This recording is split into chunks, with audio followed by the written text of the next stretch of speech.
Welcome back to the YouTube channel students. फिर से स्वागत है आप सभी का अपने यूट्यूब चैनल NH रहमान में। सो स्टूडेंट्स, हम लोग कर रहे थे क्लास 10th NCERT मैथ्स में चैप्टर नंबर 5 अर्थमेटिक प्रोग्रेशन, जिसे हम AP भी कहते हैं, और उसमें हम लोग कर रहे इस वक्त थे एक्सरसाइज 5.3 में, और हम लोगों ने क्वेश्चन नंबर 10 तक तो कंप्लीट कर लिया था। आज हम क्वेश्चन नंबर 11 से शुरू करेंगे। देखते हैं क्वेश्चन नंबर 11 हमें क्या बताना चाह रहा है। सो फाइनली स्टूडेंट्स, हम लोग आ चुके हैं क्वेश्चन नंबर 11 में, और क्वेश्चन नंबर 11 हमें क्या बता रहा है देखते हैं। If the sum of the first n terms of AP is 4n minus n square, what is the first term that is S1, and what is the sum of the first two terms? What is the second term? Similarly find the third term and 10th term and nth term।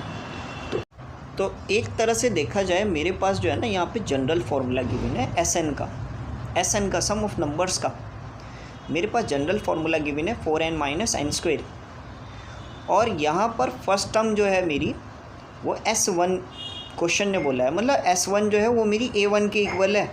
और ये normally होता है, जो आपकी पहली term होती है वही आपकी फर्स्ट टर्म होती है बच्चों, ये तो नॉर्मल बात है। देखो अब जैसे कोई AP ले लो, आप कोई भी ले लो आप AP, तो मैं 3 का टेबल जैसे ले लेते हैं, तो 3, 6, 9। अब मैं कहता हूँ इसका S1 निकालो, तो S1 खाली का खाली 3 ही होता होगा, और 3 में मैं क्या प्लस करूँगा तो वो मेरा S1 जो है, यानी S1 और A1 मेरा हमेशा इक्वल होता है।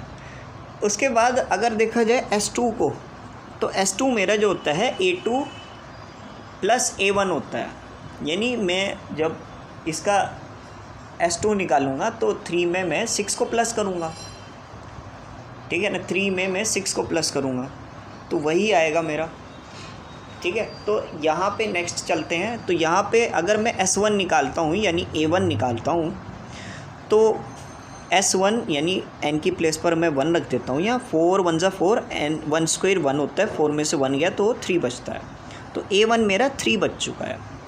वहीं S2 अगर मैं निकालता हूँ, ठीक है, S2 निकालता हूँ मैं, तो क्योंकि क्वेश्चन ने ये कहा है what is the sum of the first 2 terms, यानी S2 भी पूछ रहा है वो मुझसे, और S2 निकालने के लिए 4 × 2 - 2 स्क्वायर, तो 4 2 होता है 8, और 2 का स्क्वायर होता है 4, 8 में से 4 गया तो 4। तो 2 चीज़ें तो मैं निकाल चुका हूँ, पहली टर्म भी और दूसरी टर्म भी। पहली टर्म इसने पूछा था तो पहली टर्म निकाल दी, इसको रेड कलर से कर दो। दूसरी टर्म पूछा तो दूसरी टर्म भी निकाल ली, इसको भी रेड कलर से कर दो। अब ये पूछ रहा है कि सर सेकंड टर्म निकालो। अच्छा बच्चों, मुझे एक बात बताओ, आपने इस फॉर्मूले पे यकीन किया? ये जो मैंने रफली लिखा है ये अजीब से कलर के, ठीक है, जो भी अगर किसी का भाई ये पर्पल कलर अगर किसी का फेवरेट है तो हर्ट मत होना प्लीज़, मैं ऐसे ही मजाक में लूँ, ठीक है, थोड़ा जनरल लो, ह्यूमर में लो। तो प्लस का यहाँ पर अगर A1 है तो दूसरी ओर जाकर A1 माइनस का हो सकता है, यानी सम ऑफ सेकंड टर्म में अगर मैं फर्स्ट टर्म को माइनस करूँगा तो वो मेरा A2 आएगा। इसी को देखते हुए यहाँ रख देते हैं, तो S2 - A1 = A2 हो गया, यानी S2 अच्छा मेरा 4 था और A1 मेरा 3 था, 4 में से 1 गया तो 1, यानी A2 मेरी फर्स्ट आ चुकी है। तो भैया आप जब आपका फर्स्ट टर्म भी आ चुकी है, आपका सेकेंड टर्म भी आ चुकी है, तो कॉमन डिफरेंस निकालने में क्या मसला है, निकाल देते हैं। तो A2 - A1 यानी 1 - 3 करा, तो 1 - 3 - 2 आया, तो ये मेरा जो कॉमन डिफरेंस है वो -2 आ चुका है। एक तरह से मैं देखूं तो AP भी मुझे नज़र आ रही है, साफ साफ नज़र आ रही है।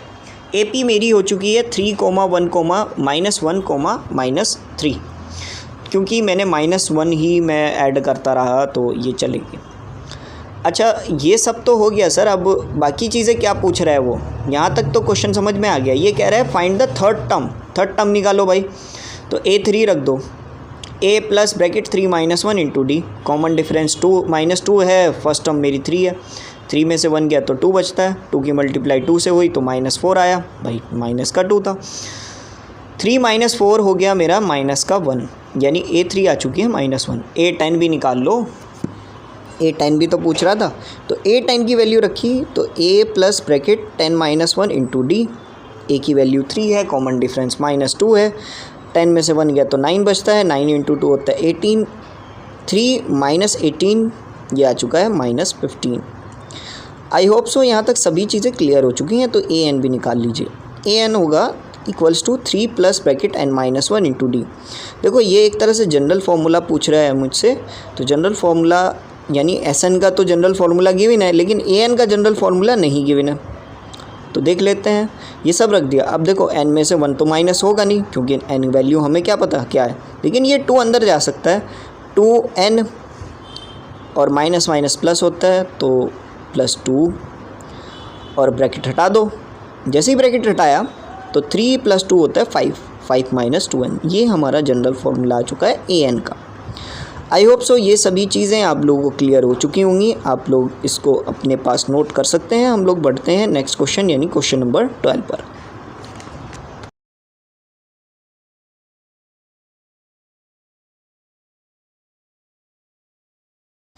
सो स्टूडेंट्स हम लोग आ चुके हैं क्वेश्चन नंबर 12 पर। देखते हैं क्वेश्चन नंबर 12 में हमें क्या पूछा जाएगा। क्वेश्चन नंबर 12 कह रहा है find the sum of first 40 positive integers divisible by 6।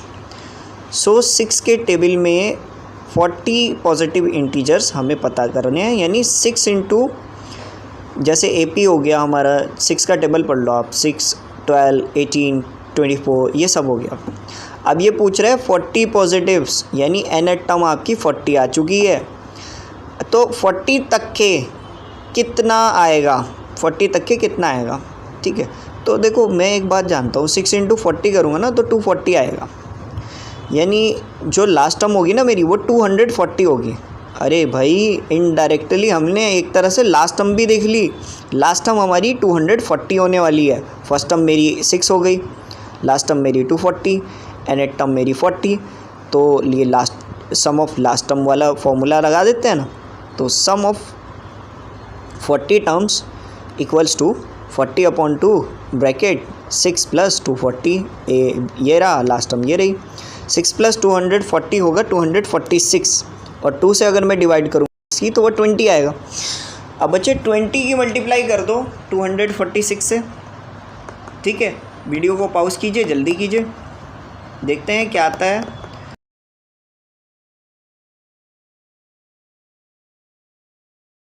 तो मैं अगर इसको कैलकुलेट कर रहा हूँ तो ये मेरा आंसर आ रहा है 4920। ये था आपका क्वेश्चन नंबर 12। शुरू होते ही ख़त्म हो गया, ठीक है ना। तो जल्दी से आप लोग नोट कीजिए, हम लोग बढ़ते हैं नेक्स्ट क्वेश्चन की ओर। सो माय डियर स्टूडेंट्स, हम लोग आ चुके हैं क्वेश्चन नंबर 13 में। क्वेश्चन नंबर 13 में हमसे पूछ रहा है find the sum of the first 15th multiple of 8। 8 के मल्टीपल्स चाहिए। 8 का टेबल जैसे कि होता है 8, 16, 24। अब ये कह रहा है 15th चाहिए, यानी 8 इंटू 15 कितना होता है 120। तो लास्ट टर्म मेरी 120 होगी। उसके बाद अगर मैं लास्ट टर्म वाला फार्मूला रख दूं, देखो कितनी जल्दी ये कैलकुलेट हो रहा है। अगर मैं वो पुराना फार्मूला रखूँ ना, वही SN वाला n/2 bracket 2a + n-1 into, इसमें कैलकुलेशन ज़्यादा होगी। यहाँ पे हमें सिंपल इजीली करना है, और ये हमारा टाइम भी बहुत बचा रहा है, टाइम बहुत हमारा ये स्टे कर रहा है। तो देखते हैं।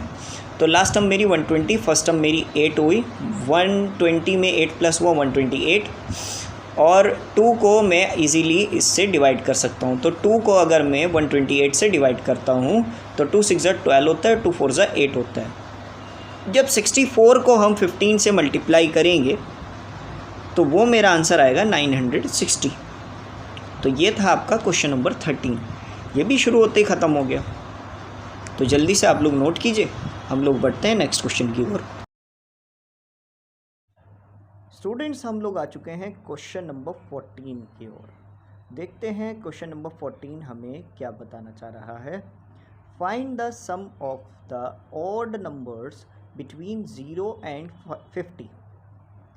अब बच्चों कहने वाली बात ये है कि 0 और 50 ये दोनों के दोनों एक तरह से इवन नंबर माने जाएंगे, क्योंकि 50 जो है वो 2 के टेबल में आता है, और देखा जाए ऑड नंबर के जो नंबर से स्टार्ट होते हैं वो 1 से स्टार्ट होते हैं, 1, 3, 5, 7 ऐसे स्टार्ट होता है। अब 50 तो इवन नंबर है उसको हम इस सीरीज़ में नहीं रख सकते, लेकिन उससे अगर एक नंबर पीछे 49 की ओर देखें ना, वो नंबर एक ऑड नंबर है। आई थिंक सो आप लोगों को तो पता होगा इवन और ऑड क्या होता है। इवन नंबर वो नंबर्स होते हैं जो 2 के टेबल में आते हैं, वहीं ऑड नंबर्स वो नंबर्स होते हैं जो 2 के टेबल में नहीं आते।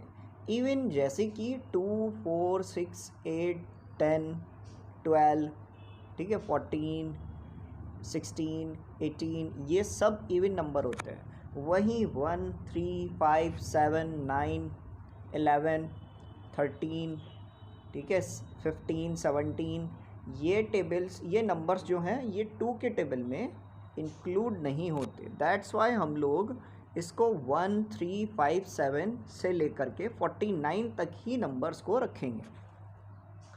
अब ये पूछ रहे हैं कि इनके सम ऑफ नंबर्स निकालिए, यानी हमें 1 + 3 + 5 + 7 प्लस दैट्स ऑन ऐसे ही करके हमें 49 तक प्लस करना है और बताना है कितना होगा। तो यूँ तो मेरे पास सम ऑफ नंबर्स अगर देखा जाए तो ये एक तरह से AP ही बन रही है, क्योंकि इन सभी का कॉमन डिफरेंस अगर आप देखोगे तो वो 2 है। यकीन नहीं आ रहा ना, तो देख लो कॉमन डिफरेंस अगर मैं 3 और 1 का यानी A2 - A1 करूँगा तो वो 2 आएगा। वहीं A3 - A2 यानी 5 - 3 करूँगा तब भी 2 आएगा, 7 - 5 करूँगा तब भी 2 आएगा। तो मान रहे हो ना मेरी बात के, कॉमन डिफरेंस तो सेम है, यानी ये पूरी की पूरी सीरीज़ एक AP है। अब मसला ये भी है कि मेरे पास देखा जाए तो यहाँ पर मेरे पास फर्स्ट टर्म भी है, मेरे पास लास्ट टर्म भी है, लेकिन क्या नहीं है, मेरे पास कॉमन डिफरेंस भी है चलो, लेकिन मेरे पास n नहीं है। क्योंकि देखा जाए लास्ट टर्म वाला, क्योंकि मेरे पास अब यहाँ लास्ट टर्म आ चुकी है बच्चों, तो लास्ट टर्म वाला अगर आप फॉर्मूला याद रखेंगे तो उसमें फर्स्ट टर्म चलो हो मेरे पास गिवन है, लास्ट टर्म है, लेकिन nth टर्म मेरे पास नहीं है। इस समय nth टर्म नहीं है तो मुझे nth टर्म तो निकालनी पड़ेगी।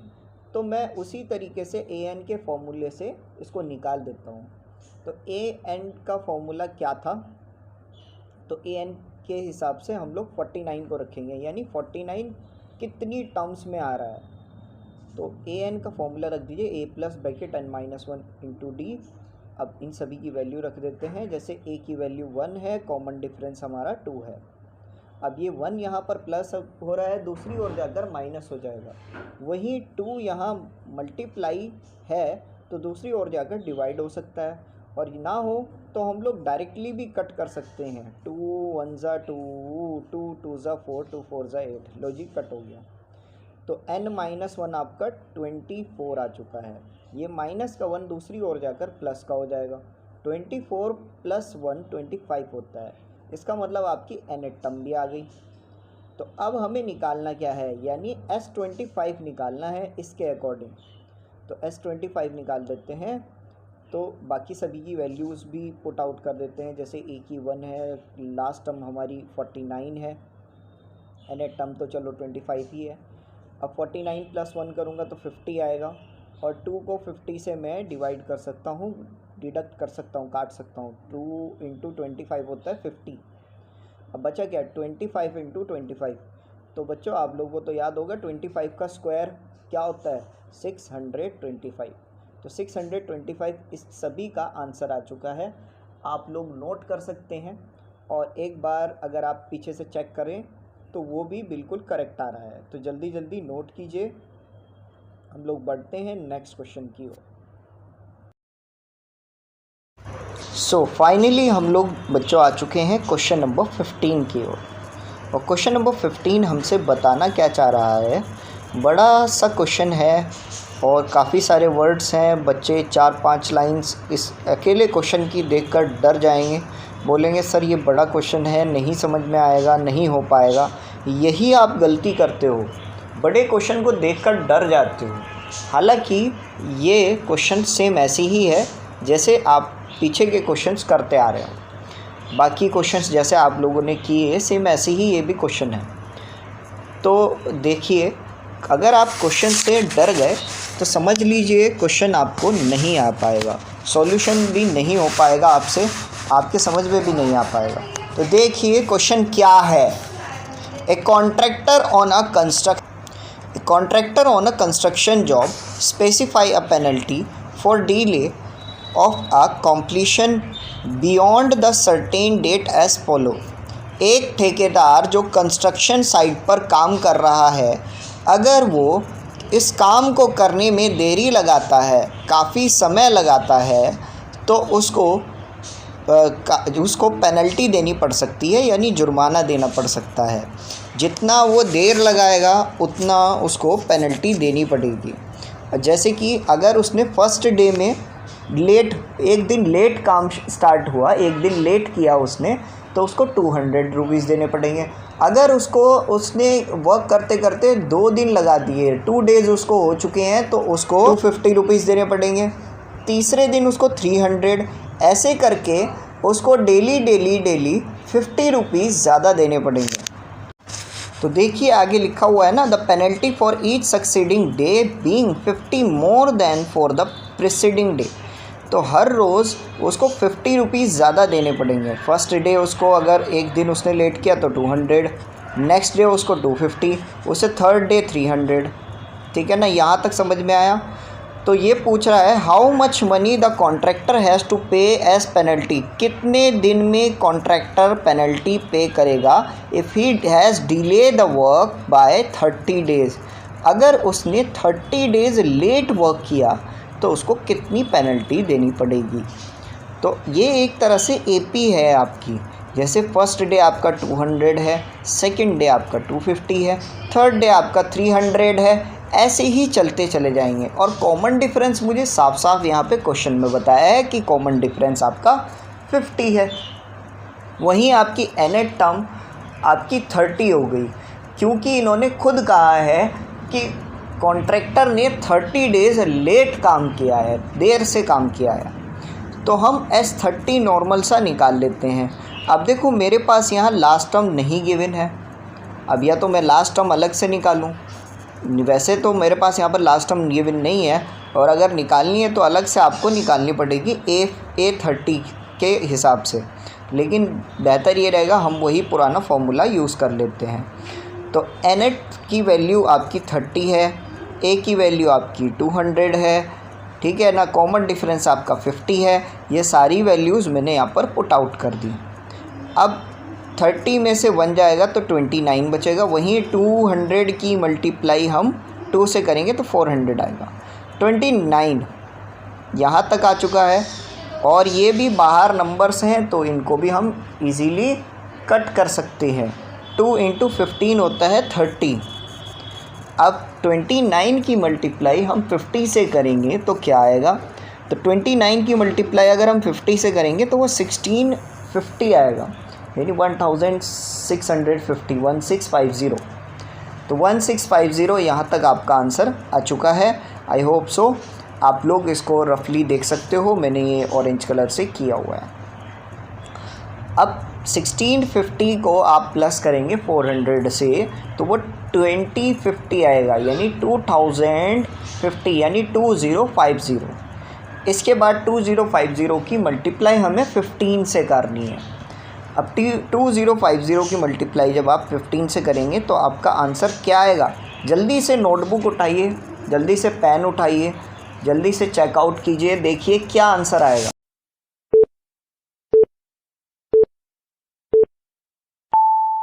तो जब हम इनकी मल्टीप्लाई करेंगे तो आंसर आएगा 30750।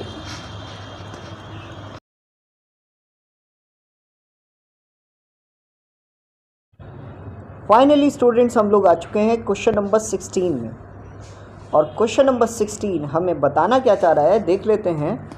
अ sum of ₹700 is used to give 7 cash prize to the students of school for their overall academic performance.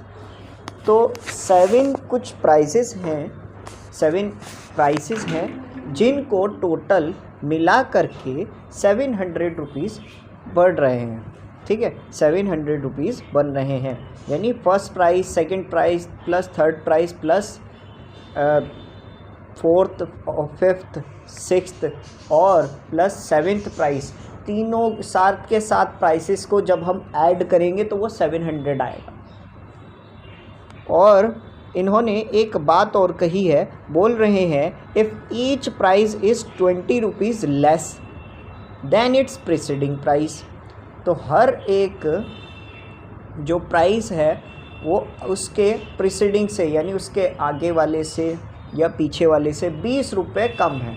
यानी अगर फर्स्ट प्राइस आपका कॉस्ट उसकी हम लोग मान लें ना, अगर हम ये मान लें कि जो हाईएस्ट प्राइस है उसकी कॉस्ट ए है, ऐसा मान लेना अगर, तो बाकी सबकी प्राइस, अब देखो सेकंड वाले की प्राइस हो जाएगी A-20, थर्ड वाले की हो जाएगी A-40, फोर्थ वाले की हो जाएगी A-60, इसी तरह से फिफ्थ वाले की A-80 और इससे नेक्स्ट वाले की A-100, उससे नेक्स्ट वाले की A-120।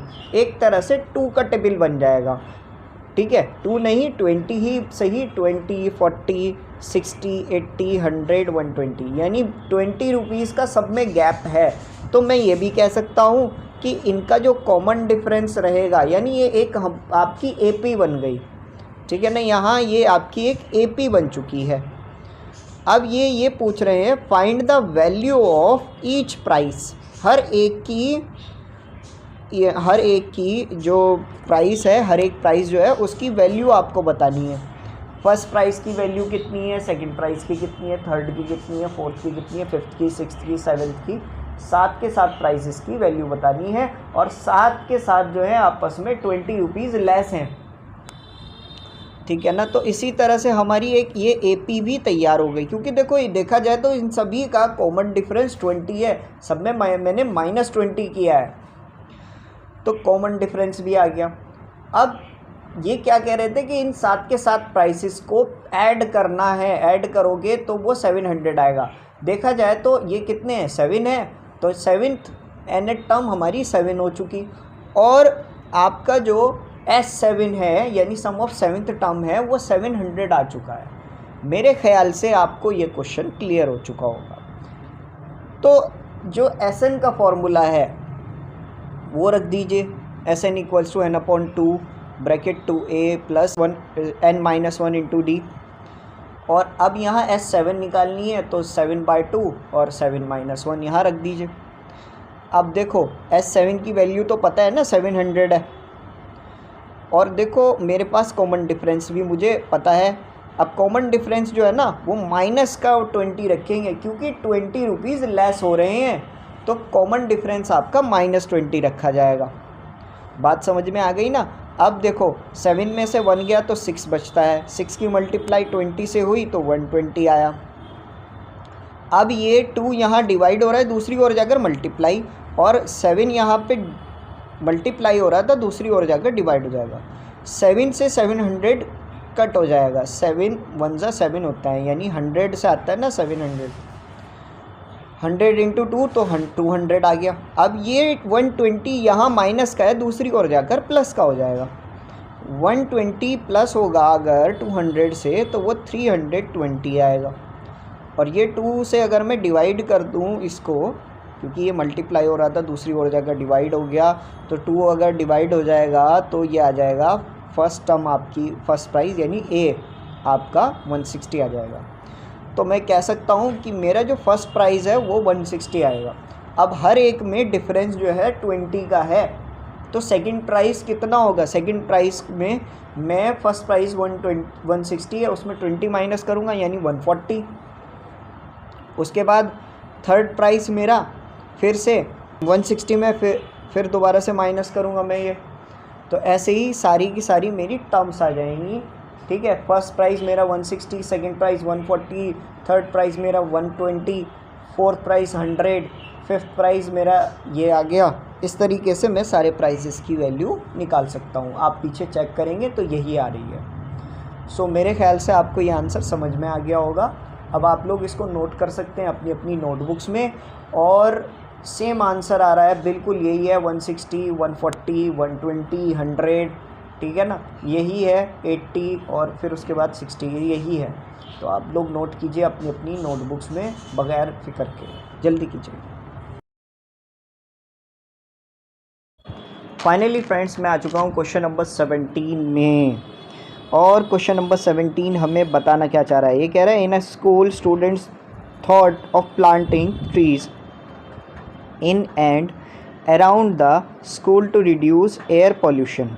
एक स्कूल में कुछ स्टूडेंट्स ने प्लांट लगाए ताकि पॉल्यूशन जो है वो कम हो जाए। It was decided that the number of the trees that each section of each class will be plant.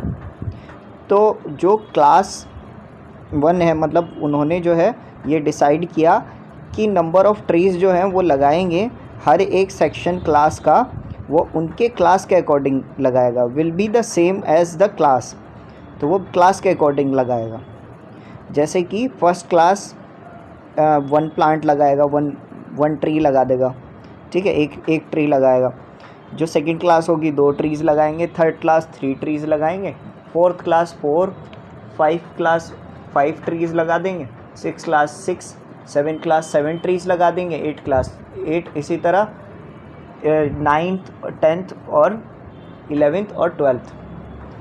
अब ये कह रहे हैं कि a section of the class second, यही मैंने जैसे बताया आपको एग्जाम्पल इन्होंने दिया है कि class first will be plant 1 tree, section of the second class will be plant 2 trees, so on till class 12th। तो ऐसे ये बता रहे हैं। अब ये एक और चीज़ बता रहे हैं, कह रहे हैं कि there are the 3 sections of each class. अब हर एक क्लास के 3 सेक्शन हैं।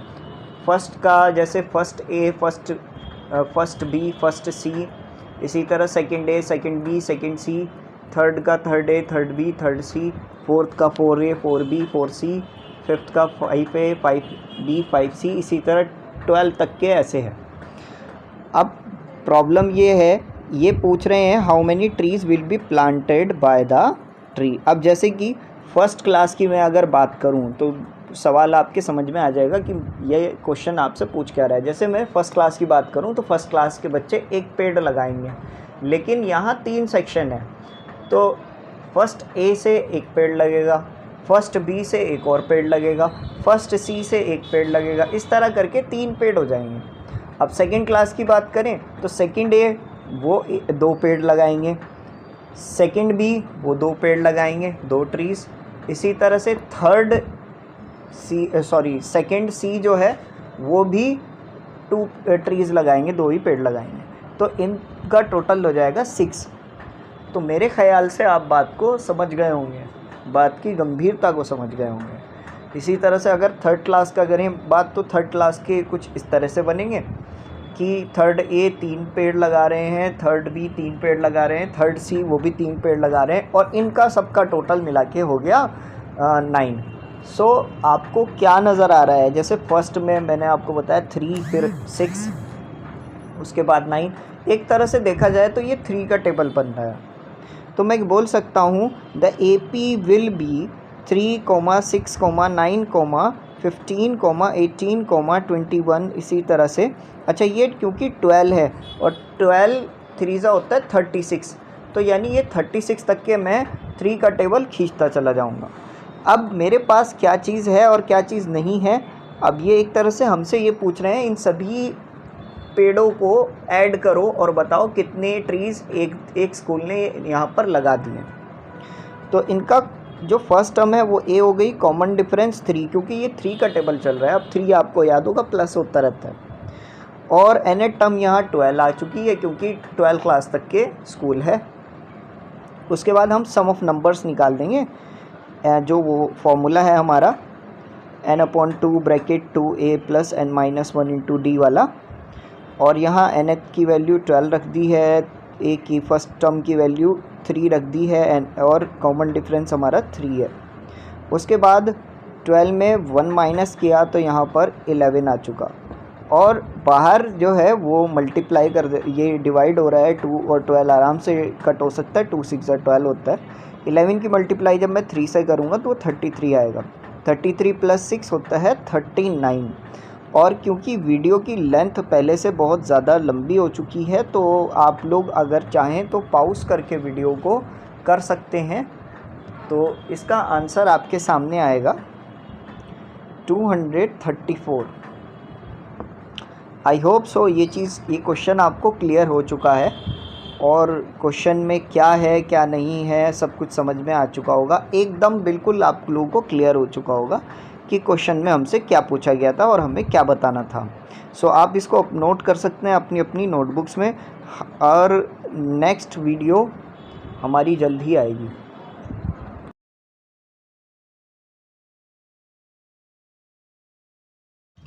सो अगर वीडियो आपने यहाँ तक देख ली है तो मैं आप सभी से कहना चाहूँगा thank you very much, thanks for watching this video. Don't forget to like and subscribe this channel. हम ऐसे कंटेंट लाते रहते हैं, जल्दी हम लोग इसका नेक्स्ट पार्ट भी ज़रूर लाएंगे। और अब क्योंकि हमने ये चैप्टर एक तरह से समाप्ति पर है, बिल्कुल लास्ट ही है, और एग्ज़ाम्पल्स की वीडियो भी इसकी ऑलरेडी तैयार हो चुकी है, और एग्ज़ाम्पल्स की वीडियो अभी तक किसी भी चैप्टर की एग्ज़ाम्पल्स की वीडियो नहीं आई थी, लेकिन इस चैप्टर की एग्ज़ाम्पल की वीडियो मैंने पहले से एडिट कर दी है। ठीक है, पहले से एडिट हो चुकी है, रिकॉर्डिंग भी हो चुकी है उसकी, सब हो चुका है, बस आने की देर है, यानी अपलोड होने की देर है। तो अपलोड होने की देर है, बस अपलोड हो जाएगी जल्द ही। तो आप लोग हमारे चैनल के साथ बने रहें। Thank you for watching this video. Don't forget to like and subscribe. Thank you.